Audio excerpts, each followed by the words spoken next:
abagore bakora ibikorwa byinshi n'ibikorwa 10-20 ku munsi arabikora umugabo ugasanga nta na kimwe ku mugoroba carangiye byose akaryama saa 5 y'ijoro atana kimwe yahejeje are mugabo yakuye ikamyo Dar es Salaam akayizana akayishikana y'Ibujumbura nta kindi gikorwa afise ashaje kuryama ntabe abagore bose b'inguvu barangijwe n'abagore batikwije abagore muze murambara neza abagore bose mbona bitwa bagenda gusa mbwa basabanga bajya bose barondera mwebwe nta bandi barondera ntibarondera abandi bagore oya barondera mwebwe attention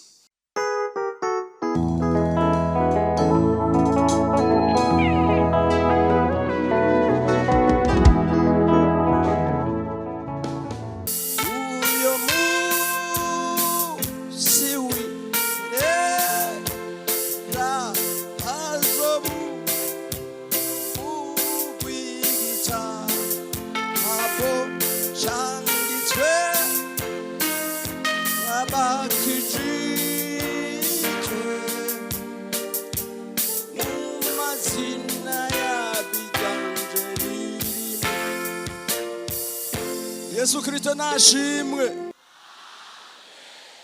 Sawa ndaramukije mwese mu izina rya Yesu Kristo umwami wacu.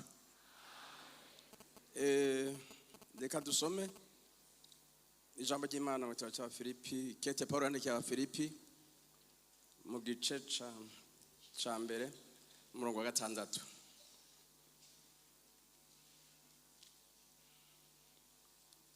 Nagomba n'umuntu abangutse gusoma aca barandabira Mateo 7:24 ahandi ndahavuga ere ku murongo Mateo 7:24 ndasoma mu izina rya Yesu hano haravuga ngo kandi ico nizigiye ntakekeranya nuko watanguye igikorwa ciza muri mwebwe azogeraheza gushitsa ku munsi wa Yesu Kristo. Yesu nashimwe. Wayambone hahandi nadusomere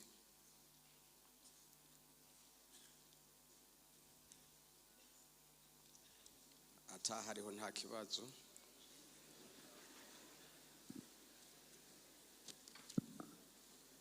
Matayo igice c'indwi kuri uriya murongo wa 24 haravuga ngo uwumva ayo majambo yanje wese akayashira mu ngiro asa n'umuntu w'umunyabwenge yubatse inzu yiwe ku rutare.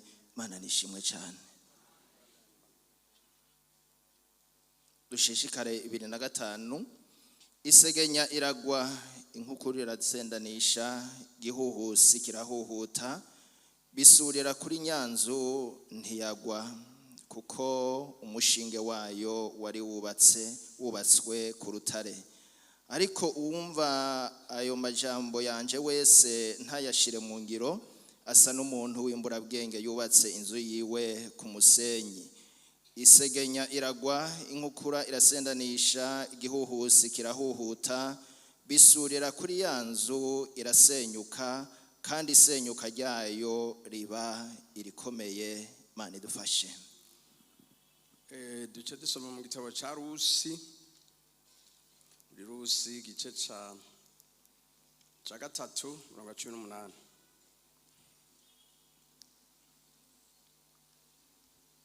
Rusi gice ca 3:18 haravuga ngo Naomi aramubwira ati icarire mukobwa wanje ushitse ari umenyere amaherezo yavyo kuko iyo mugabo ataja kuruhuka gushitsa habirangiriza uyu munsi. Yesu nashimwe. N'aya majambo dusomye hano muri Bibiliya ngira mvuge ko bwa mbere manze gushimira Imana yo mu ijuru yanyumviriye ko ikampa ijambo ryo kubabwira. Ngashimira n'ababyeyi bacu abarongozi bacu kuko nabo nyene banyiyumviriye ko twagomba kuba rushishikara ku ijambo ry'Imana. Dusomye muri kete Paulo yandikiye Abafilipi bavuga ko yari mu kasho yarapfunzwe hari i Roma, hanyuma ariko agashishikara kwandika guhanura no gukebura agomba ngo mu buryo rukristo atera intege ishengero mu buryo bw'ubukristo. Nanje kandi ndi hano Imana yampaye ijambo ryo kubatera intege, kandi ijambo ryose mu by'Imana yampaye kuva nakizwa bizi ijambo rije imbere ritera intege abandi. Murabyumva none? Yesu nashimwe. Uyu mwaka Imana yari yampaye ijambo rivuga mu ntango z'umwaka kuja imbere kwawe, kuja imbere mu by'Imana mu bintu bibiri, spirituellement na materiellement, mu by'impwemu no mu by'umubiri. Ngabo bwa mbere by'imwe ni mu by'umubiri, mbega by'umubiri nabyo birakenewe. Turi mu bintu bibiri, turi mu mubiri tukaja tuba no mu mpwemu, turi mu mpwemu tukaja tuba no mu mubiri. Yesu nadufasha. Iyo jambo ryo kuja imbere niryo maze iminsi ndiko ndavuga ahantu hose. Imana yari impaye ryagutse, ariko no munsi sijyo nja kuvuga, ndaja kuvuga irindi Imana yampaye ansomye, ariko turaza kuyahuza buke buke twihuse kandi tutabatebereje canke turabarambe. Kuja imbere kwawe hose Paulo yabwira Timoteyo, yimubwira mu buryo avuga ngo kwawe sangiriye Roma, kwawe nadusomye tubonye haravuga ngo adusomye muri mu Filipi twabonye ko Paulo avuga ngo ico nizige nakekeranya nuko muri mwebwe, murabyumva, ntiyavuze muri mwebwe mbere, yavuze ngo nuko watanguye muri mwebwe, watanguye mumva cekaruka kuri sengiriye acaja mu rudeni, watanguye muri mwebwe kuja imbere kwawe, apana muri rusange, wewe jewe. Haleluya, haleluya. Byaguma canke byoroha. Ijambo mfise rero ni ijambo rivuga gusozera neza ivyo watanguye. Ndabivurije mwese gusozera neza ivyo mwatanguye mu izina rya Yesu. Abaririmbyi musozere neza ivyo mwatanguye mu izina rya Yesu. Abasenzi musozere neza ivyo mwatanguye mu izina rya Yesu. Twese ishenge musozere neza ivyo twatanguye mu izina rya Yesu. Ningahi imbere na ndabivurize gusozera mwese neza ivyo mwatanguye mu izina rya Yesu. Twese hamwe tuvuge tutiyame. Gusozera neza ivyo watanguye, igikorwa ciza watanguye uzogisozere neza.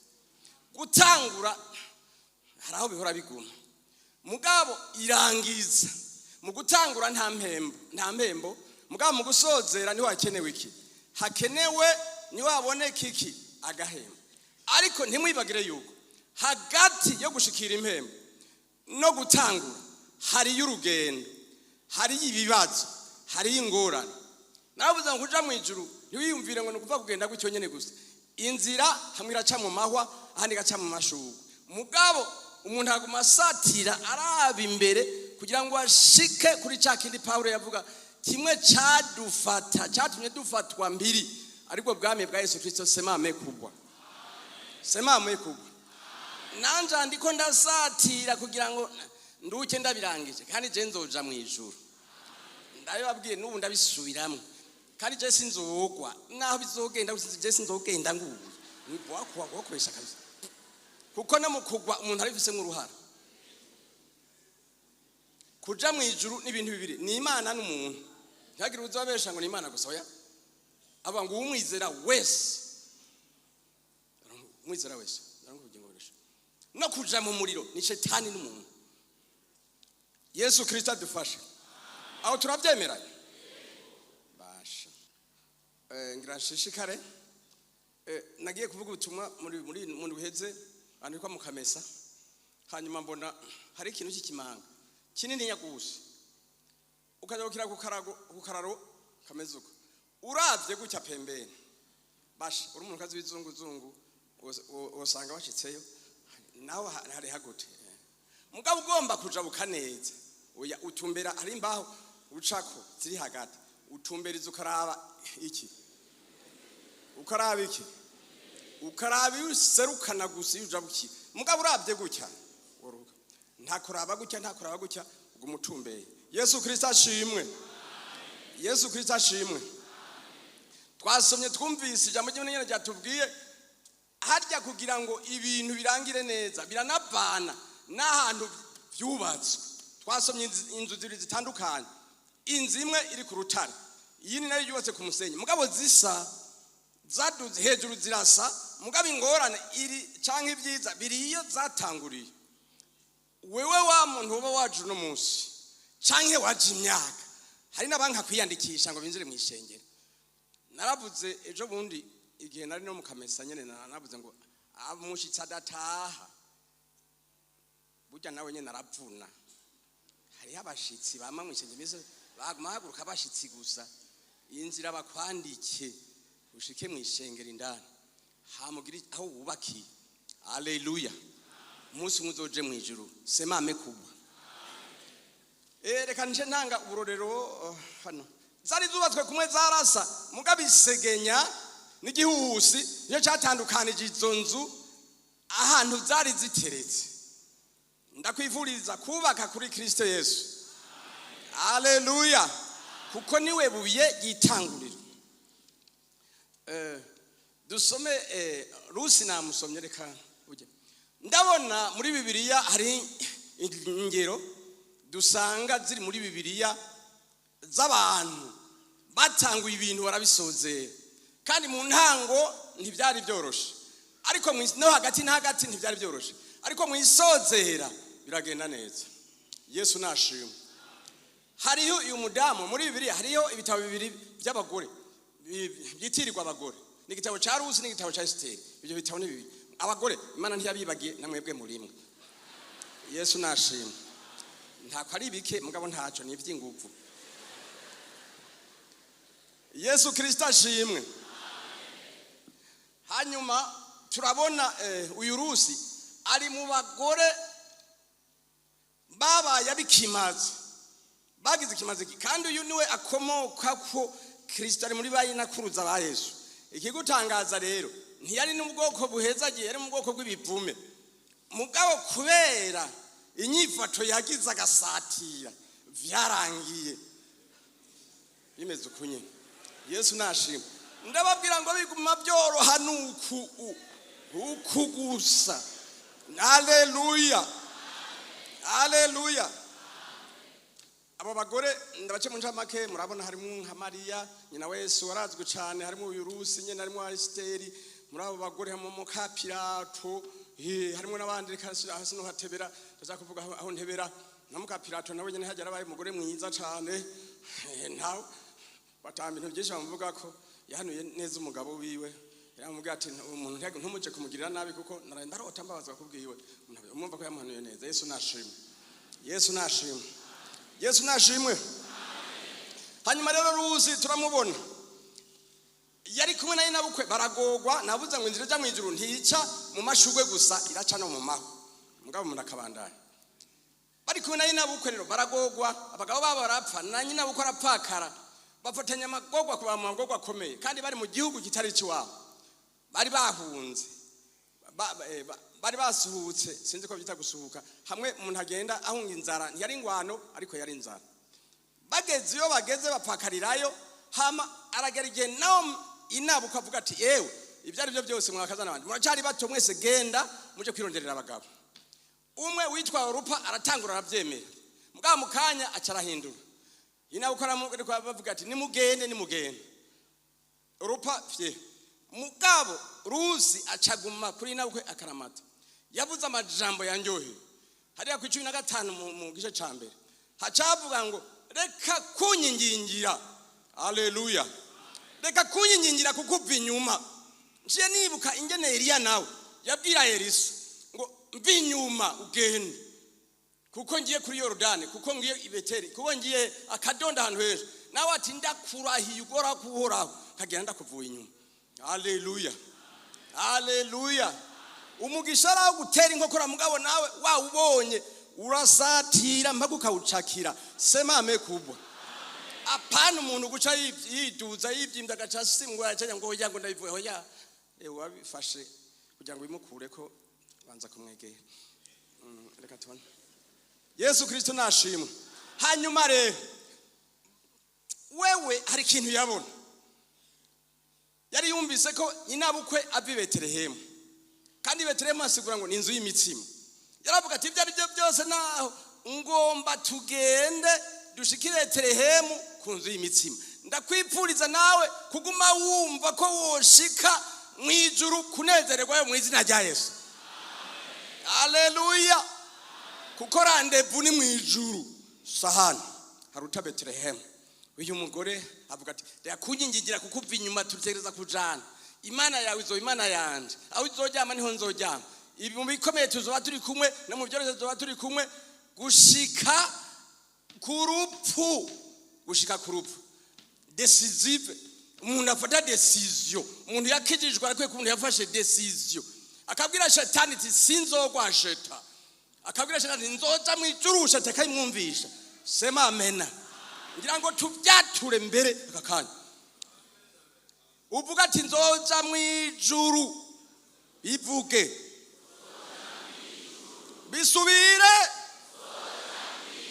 Bisubire kandi. Haleluya. Sinzogwa. Suramuti sinzogwa. Ubisi ya migabara arahora. Mugabo utayivise nake. Subira muti sinzogwa sheta. Haleluya. Utangaza insinzi imbere yo gutsinda. Haleluya. Haleluya. Dutangaza insinzi imbere yo gutsinda. Intambara iheze kirazira kuvuga ngo ndatanga oya. Yitangaza imbere nivyo byiza. Abo sinoja kure we. Hanyuma rero uyu mudamu ndamubona rero. Aragenda bamaze kugera Betelehemu. Uva nta kintu bari bafise. Nyina bukwe aramubwira ngo genda kwa Bowazi. Turafise umuntu mukuru mu muryango wacu. Naho twasokiye hari. Uwo muntu mukuru aratunze. Hanyuma arabwira ngo ugomba gutera imbere. Utegerezwa kwegera abateye imbere. Uri umukene kirazira kwegera abakene.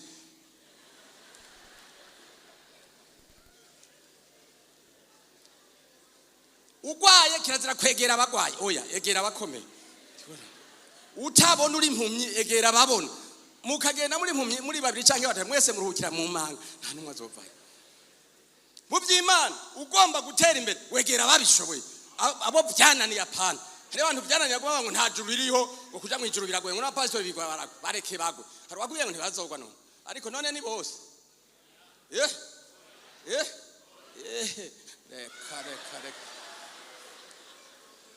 Janigisha ibyo nemera. Iryo juru ndabigisha ndarizi ko riba kandi nzorijamwe. Yesu nashimwe. Yesu databuja nzo mukorera umusiwire nzenama z'urukundo rw'Imana maze mpejeje ibyo ndamukorera muri isi azonyemerera ku muri Yobu. Hariho Yobu yaragize ikibazo gikomeye muri inzira y'Imana. Mugabo ugiye gusoma neza igitabo ca Yobu yasatira gusa aguma abona hirya y'ibibazo afise. Ariko umugore wiwe ntibabibona kumwe. Muka Yobu ari mu magore 8 byagoye bosha n'ababagabo. Uhereye kuri Eva ukaduga sakanya kabisa. Ariko reka mvuge mu babiri gatoye mu mbabarire mvuge mu babiri gatoye ndeye Eva ndamureke. Hari umugore yambabaje umugore wa Samusoni. Samusoni yari umugabo w'inkomezi bikomeye cyane. Mugabo umugore wiwe aramukubita hasi. Yesu nadufashe. Yaratabagura intambwe akagira ibintu bikomeye. Umunsi umugore ngo amushira ku bibero. Mwabagabo ibibero by'abagore biratumariye kwa abagabo. Nabo bagore nyene bagenda berekana ibibero nibo bana. Ibi uravye nguvu Samusoni yarafise. Ugacura ingene yaguye ku bibero byo kwa Delila. Uravyumva? Reka ndagasigure neza. Ngo yamujyamitse kubiro amuyenga nguruma ngo ntabangu mbarira ingomezi zawe ziva. Ingomezi zawe abagore bose binguvu barangijwe n'abagore batikwije. Abagore mutse murambara neza. Abagore bose mbona bitwa bagenda gusa mbwa basabanga bajya bose barondera mwebwe nta bandi barondera. Ntibarondera abandi bagore oya barondera mwebwe. Attention. Yesu adufashe. Yesu adufashe. Yarambabaje Dawudi. Ingene umugore yamukubise hasi nawe nyene yatabagura intambwe n'idubu. Umugore amukubita hasi pe. Mugabo Batisheba ntacafise. Oya. Kuko yafashwe ku nguvu. Batisheba yafashwe ku nguvu. Mugabo Dawudi aca yica no witwa Uriya umuntu akomeye je mu general witwa Uriya umuheti amukubita hasi. Bantu bamwe bavuga urumva ngo Uriya ngo yari umusadamu aho yari general. Aramwicisha kwerisho mbandana. Hanyuma rero uyu mugore yaranezeye. Acagenda ahantu mu murima kwa Bowazi. Muba abakozi ugomba kuzoja mu ijuru umukozi. Hari abakristo b'ibinebwe. Umbiriza nta juru ry'abanebwe ririho ndagukura inkone bugishitse. Haya. Kandi mu bantu Imana yanka iranka umunebwe kuva ku wa mbere gushaka ku wa gatandatu canje gushika dimana. Habanebwe. Ishengero z'ubworozi bw'abanebwe. Uranyu. Aragenda aracingero inabukwe arayizana aramuha inabukwe araryoherwa haramaza none wagiye kwana. Ati ni ahantu kwabo wazamwe ngo ni kwabo wazi sawa tujya ni sawa. Amaze akanya yahimbye twahaze aravuga tumviriza rero mwananje. Igice cya gatatu tusoma havuga ngo ndakuronderere urugo umererwe neza. Abagore rero aba bagore ba kera ubona bakuze abagupangiye akarere reka ni finale. Yesu adufashe. Yesu adufashe. Acara mupangira usome mu gice cya gatatu sindarinda kwasoma arazohisomera wewe. Aramupangisha genge nta namasengero barinda guca ngo ntumbaze. Urabyumva? Aramupangira ingana azobigenza. Ariko nyamukobwa mu gitondo agaruka yiranza ati oya nta cavuyemo. Hari abantu bamwe nta kizovamwo. Yemwe bana kizovamwo mu izina rya Yesu. Haleluya. Yo. Uyo ndamubona rero. Amaze bati nagiye mugabo nta kintu cyavuyemo mukame ntiwabaye reisi. Nako ati ntacyo. Yarazi nyene abagabo bameze ati mukobwa wa. Tekana nasonye tekana mukobwa wanje. Urindire witonde. Kukujya mugabo ko yabitangwe naratabirangije mu izina rya Yesu. Yaraza abagabo uko bameze. Abagabo n'abantu bakora ibikorwa bike. Mugabo ibyo bikorwa bike bakora binini bakabirangiza. Abagore bakora ibikorwa byinshi n'ibikorwa 10-20 ku munsi arabikora. Mugabo ugasanga nta na kimwe ku mugoroba cyarangiye byose. Akajyama saa 5 y'ijoro atana kimwe yahejeje. Are abagore vrai ou faux? Haleluya. Mugabo yakuye ikamyo Dar es Salaam akayizana akayishikana hi Bujumbura nta kindi gikorwa afise ashaje kujyana. Erega nibyaha. Abagabo bafise ibyaha ni bikeye. Abagore bafise byinshi. Mugabo abagabo ibyaha binini bituma biba bike mugabo. Kinguvu. Yesu adufashe. Titekana wewe mu Gifaransa sois tranquille ma fille. Murategereza kubirangiza ko yabitangiye. Uwo yabitangiye Gorogota ezoruka birangije mu izina rya Yesu. Haleluya. Reka Yobu nawe avuga ngo nayitangura ryawe ryari ritoyi ariko amaherezo kunguka cyane.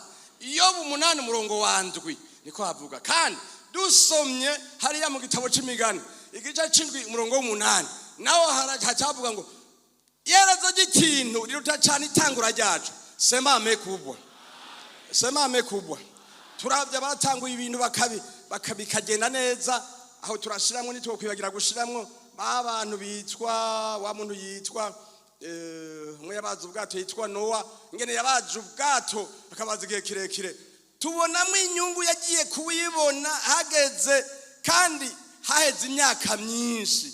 Baravuga ko bari haheze imyaka nk'ijana gutyo niko bavuga si bibiri bivuga mugabo abanditsi niko bavuga yo yari imyaka ijana canke irenga ijana. Yumvire none ega je navuga ko maze imyaka irenga 40 ndi muri bibintu mugabo sindashika.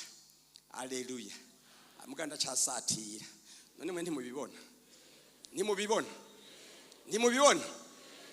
nimubibona maze mpejeje ivyo ndamukorera muri iyi si azonyemere kuja mwijuru uyo mu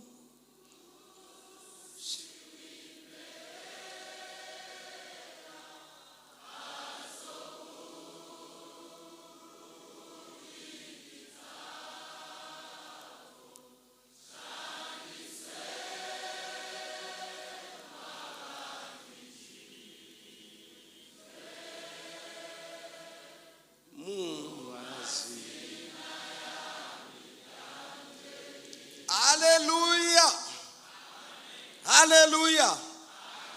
Vyarangiye uyo mugore agiye kwa Bowazi umutunzi akomeye cyane bava mu bukene basha binjira mu butunzi. Nabwiye ko ubu ari muri bayinakuruza bande ba Yesu Kristo. Yesu nashimwe.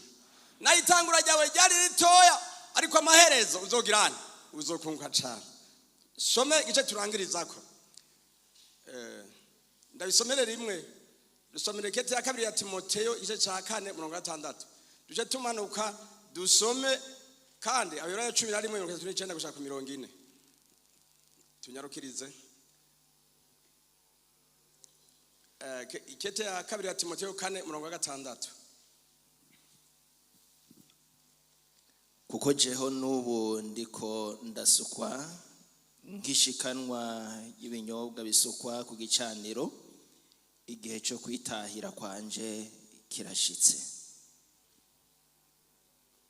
Murongo w'indwi, nagwanye intambara nziza, narangije urugendo, nazigamye kwizera, ibisigaye mbikiwe igisibo cyo kugororoka, ico umwami wacu umucamanza agororotse azompa kuri wa musi, kandi si jewe jenyene nzogihabwa, ariko kandi n'abakunze kuzoseruka kwiwe bose bazogihabwa. Imana ishimwe cyane.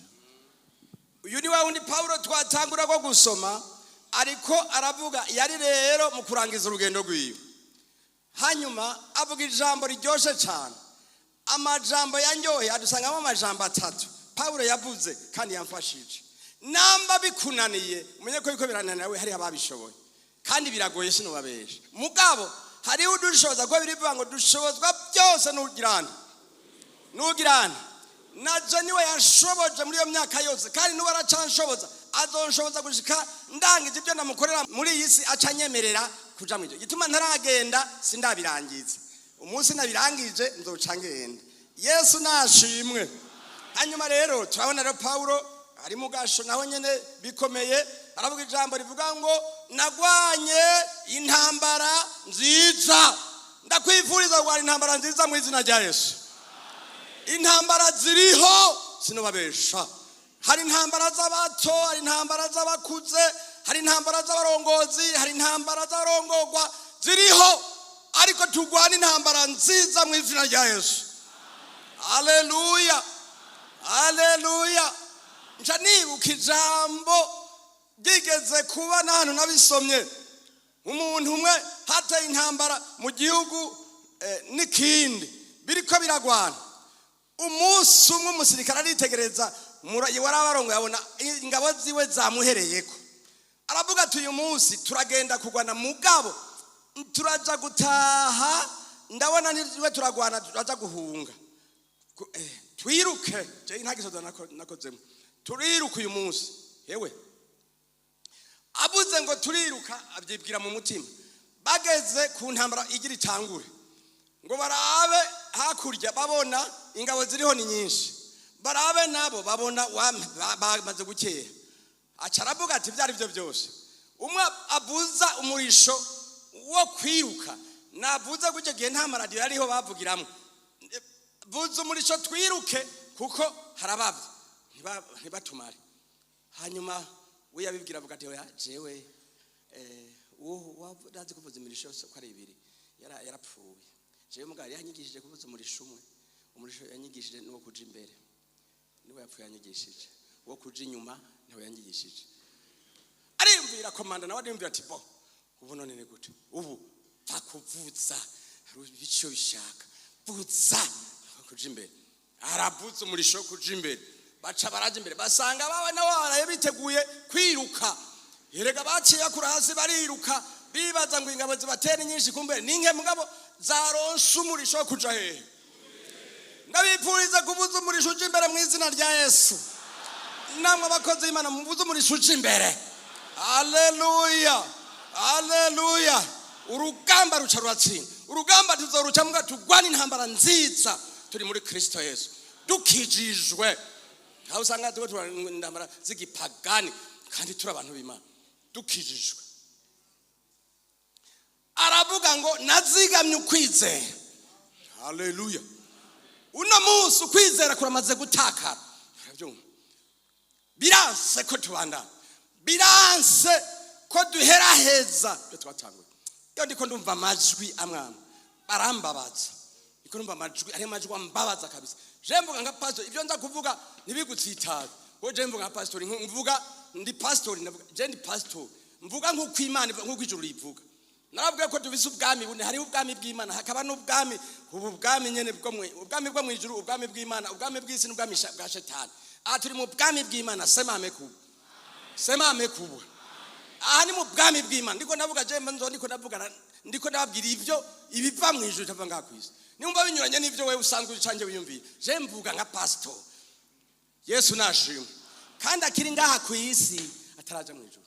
Mugabo ni nabirangiza azonyemerera kugira kuja radio ukwizera kuramaze guhera ibyo twatinya uno munsi ibyadutinya uyu munsi nitwe tubitinya ibyo twirukana uyu munsi nibyo nitwe byirukana ibyo twasenda uyu munsi nibyo bidusenda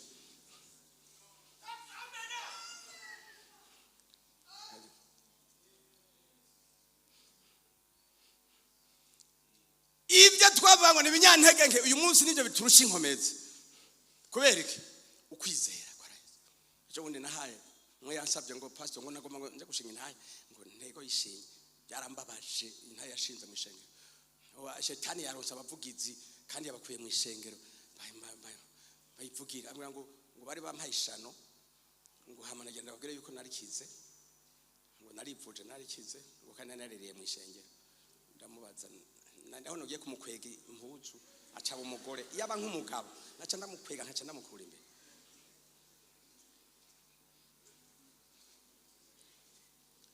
ibyo twahora ibyahora bidutinya uno munsi nitwe tubitinya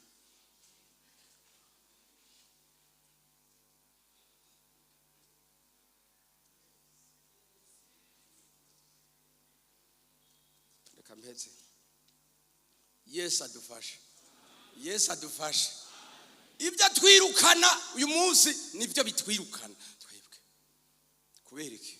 Ukwiyavuga ngo nazigamye ukwizera. Hari ukwizera nakiriye nakwakiriye kandi hanyene muri isengero niho nakijijwe. Nisa bashaka kuzigama. Kandi kuzonzigama gushika ninjiye hahandi. Maze mpejeje byo ndamukorera murisi azonyemerera kuja ubupfuye zama ngo twatikiye ngo baratumaze noneho ivyo nizo intege nke zacu kuko gupfa nisezerano Imana mu byo yaremye urupfu yararuremyemwo usanga mutari mubizi mu bijya bintu Imana yaremye urupfu yaruremyemwo mugahibwira umuntu ngo ukarucokoza uzozona ruje mugabo utarucokoje ntiruzobuza abarucokoreje bazebona rugagaje ruje none ko binamba bimeze gutyo twese tuzopfa nta uzorusimba Yesu nashimwe je maze imyaka 67 ndi kuri iyi si haleluya haleluya ukwizera nakuyaha n'uyu munsi ni wagukinzigana hanyuma acavuga ngo narangije urugendo kurangiza urugendo neza kandi yabivuga atararangiza akiriho nabwe ngo tangaze intsinzi imbere yo gutsinda kidero narabwira abantu biwe ngo muze kuvuga ngo intsinzi ni Imana nande abasomye nande ni Imana nande vuga ati rero intsinzi n'Imana nande na jewe wewe nyene bikore ku mutima intsinzi n'Imana nande subiramwo aje nikabarongozi bakwiye guhagarara nikabakirizwa bakwiye guhagarara kuko nawe ubwa urakwiye guhagararira Imana. Yesu nashimwe yadushize ngo tube ibishinga ntaye vya tuyihagararire ngaha mwisi tuyivuge ko ari Imana yikwije mu nkomezi yikwije mu cubahiro yikwije ne mu bwenge mu bintu bitatu byose birabyikwijemo. Haleluya haleluya. Narangije urugendo à la fin de mon voyage je serai couronné niko twaraturimba mu ndembo z'igifaransa mumbirize uko rugendo kandi ababwira kandi mu atlete umwe ndakunda kumuvuga yaramfashije je mfashwa n'ivyo mu isi n'ivyo mu ishengero kandi biramfasha n'ivyo mu nzima navyo biramfasha byose n'ivyigisho gusa. Uwo mu atlete bamwe biruka bamutuma guserukira igihugu mu kindi yavuye mu gihugu cyabo agiye guserukira. Urazi ko twama tuvuga mu buntu akomeye tuvuga ngo niwe wa mbere ngaha uragenda hano ugasanga uruwanyuma. Ivyo birabaho kandi ntuburuwanyu uruwa mbere uwanyuma hariye. Nabambwira abanyeshuri bijya bibazo twe duhora tubaha bijya ntibisigura ngo nibipima ubwenge mufise oya nibisigura nibigomba kwerekana ingene mwatawe ibyo twabigishije gusa ku bwenge muri nabwo. None abantu mufise abagore mukagira abana mukagira bamwe mufise n'imiduga abandi mukamusa aho nta bwenge mugira none naho byo kunani unaniwe nabijya nyene twakubwiye twakwishe ariko ibindi urabizi. Erega umuvyayi wa mbere bamubwira tumwe nawe yayobewe acavuga ati none akayoberwa none ko munashitse muhira yayobewe gute kandi atazi. Kuyoberwa nukuyoberwa inzira ija mu ijuru. Haleluya haleluya. Umviriza rero hanyuma uyu muntu yaranezere gose kabiri ariruka aragenda baratangura ihiganwa bariruka barazi bambaye uduhuzu tugufiya bariruka azabona asigaye inyuma. Bamwe bariranda abandi barabandanya babangutse barabandanya nariyumvira ati oya no bamara amazi igihugu cantumye. Aragenda bose baramusiga ngira ngo bamwe bagiye gushika abanyuma nabari kiri nki kumusaga mugabaza ngaha mugabatsara gumehe nguyo aragumako abantu ngo abandi ngo ngico ngo byase ngo n'umusazi ngo cyari karaba twita abasazi tiko turasatira nguyo harazunguruka bazabona araserutse rero araserutse abantu bati ngo yasaze acarashishikara. Ugomba kwinjira mu bwami bw'Imana ntiwumvirize abantu bavuga ugomba kurangiza urugendo oya baba iyo uri kuraje harashika imbere y'abakuru harakubita harabakora mu ntoke arasaraga ati wewe nibiki none nibiki wewe aravuga ati ndashitse we ntibona ko bashitse imyaka uje gute atumviriza banyakuba acaga ati banyakuba buriya jewe igihugu cantumye ni cantumye gutangura ihiganwa cantumye kurirangiza none ndarihejeje munyima ndahejeje. Haleluya haleluya. Baravuga ati barangiraho bicaraho barangiraho bicaraho bararushe kuko yasanze babandi baza mbere yasanze bose atakintu barahabwa yasanze bari bakimurindira. Erega mu ijuru kwa data baracaturindiriye sema amena kubwa. Haleluya. Ntituracegwa ariko satira tubanda apana kumviriza amajwi rabi uja imbere. Yesu nashimwe wa uniyavuze ngo ifomurira navansa niko yavuze ujya wa mbere yavuze ati ko bituwe murisho ifomurira navansa wotumupfa uri kuraje imbere hakupfa uri kurasubiza gapfa. Baravuga bati umuntu w'umugabo uri umuntu wo stress. Yesu nashimwe umuntu wo stress uri umuntu w'umugabo wemeye ukihangana sawa kanangeze. Hanyuma 12 cyo tuzinga igitabo.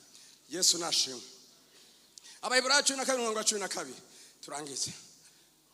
Hari ijambo ryamfashije 12:12 yongera dusomere wa wundi. Hari ijambo ryamfashije.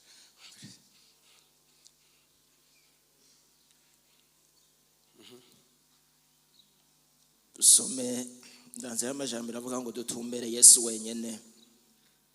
Nuko natwe kudukikijwe n'amasinzi y'ivyabona bingana gutyo twiyambure ibituremera byose n'icaha gikunda kutwizingira ko vuba. Dusiganirwe ivyo twashizwe imbere twihanganye. Dutumbere Yesu wenyene, niwe nyanduruko yo kwizera kandi niwe yagusozereye. Uwo kubw'umunezero yashizwe imbere yihanganiye umusaraba, abona ko isoni zawo ari iz'ubusa, avyagira uburyo bw'intebe y'Imana. Amen. Dusomye rero ngo nuko rero ko dukikijwe n'ibipungu by'ivyabona bingana gutyo twiyambure ibigizene. Twiyambure iki? Twiyambure ibituremera n'ibintu byose bikunda kugirana canke n'icyaha cyose bikunda kugirana kutwizingira. Tuvyiyambure namba tugomba gushika tukinjira muri ca gihugu. Twiyambure ibituremereye n'icyaha gikunda kutwizingira. Hama duce dusiganwa kuja mu ijuru no gusiganwa. Dusiganirwe ivyo twasizwe hehe? Twasizwe hehe? Ibyo twasizwe imbere bibe aribyo dusiganirwa gufata mu izina rya Yesu. Yesu Kristo nashimwe. Dutumbere Yesu wenyene. Yesu tumutumbere, niwe wenyene yabitanguye kandi azobisozera. Semame kubwa. Semame kubwa. Yaranesheje natwe tuzonesha. Yanesheje natwe tuzonesha. Hanyuma wabitanguye azobisozera. Ngomba ngo turangize. Kandi narangije amajambo yampaye naya. Ayo Yesu Kristo abahezagire.